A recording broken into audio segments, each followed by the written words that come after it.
নিজের ঘরের মাঠে দুর্দান্ত কামব্যাক করল তামিম ইকবাল।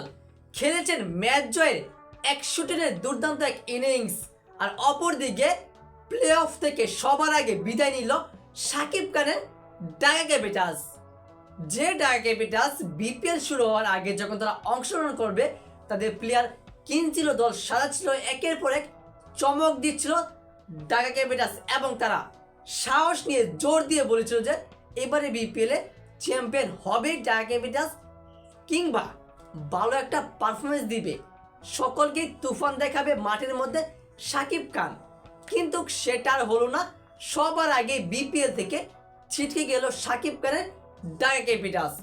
সেই দলে কিন্তু রয়েছে লিটন কুমার দাস, তানজিদ তামিম, তিশারা পেরেরা, মুস্তাফিজুর রহমান, তাছাড়াও অনেক তারকা ক্রিকেটাররা। কিন্তু সবার আগে তারাও বিপিএল থেকে ছিটকে গেল, বিদায় নিল।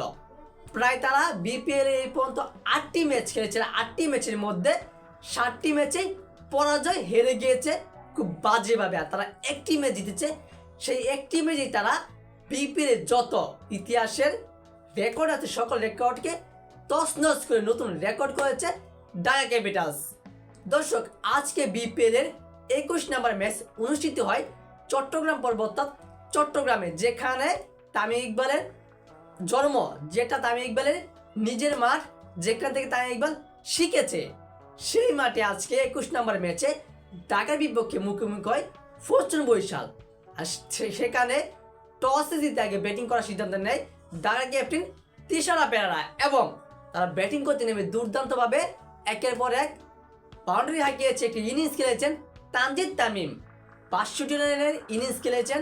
আর লিটন কুমার দাস, যে কিনা গত ম্যাচের সেঞ্চুরি করেছে, দুর্দান্তভাবে রেকর্ড করেছে, সে আজকে 17 বলে 13 রানের ইনিংস খেলে আউট হয়ে গেল। আর সাব্বির রহমান খেলেছে 10 রানের ইনিংস, এবং ক্যাপ্টেন তেশারা পেরেরা 16 রানে আউট হয়েছে। 139 রানে 19 ওভার 3 বলে অল আউট হয়ে যায় ঢাকা ক্যাপিটালস। আর ফরচুন বরিশালের তানভীর ইসলাম পায় 3টি উইকেট, ফাহিম আশরাফ 2টি উইকেট, তাছাড়াও 1টি করে উইকেট পেয়েছে প্রত্যেকটা বলাই মোহাম্মদ নাবি ছাড়া। 140 রান টার্গেটে ব্যাটিং করতে নেমে দুর্দান্তভাবে বিধ্বংসী এক ব্যাটিং চালায় ক্যাপ্টেন তামিম ইকবাল। কেননা তামিম ইকবালের এই মাঠ সম্পর্কে অনেক ভালো ধারণা রয়েছে। সে এই মাঠে বড় হয়েছে, বেশি অনেক অনুশীলন করেছে।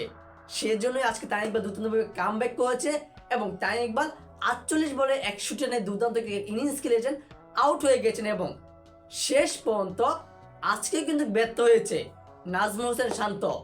2 রানে আউট হয়েছে, 2 রানে আউট হয়ে গেল। আর ডেভিড মালান, যারা আজকে প্রথম ম্যাচ বিপিএল 2025-এ সে 49 রানে দুর্দান্ত একটা ইনিংস খেলেছেন, দলকে জিতে তারপরে মাঠ ছেড়েছেন।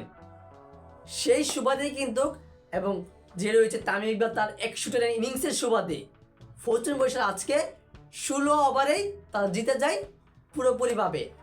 8 উইকেটের ব্যবধানে জিতে গেছে ফরচুন বরিশাল, এবং 2 পয়েন্ট নিয়ে ইতিমধ্যে ফরচুন বরিশাল পয়েন্ট টেবিলে 2 উঠে গিয়েছে।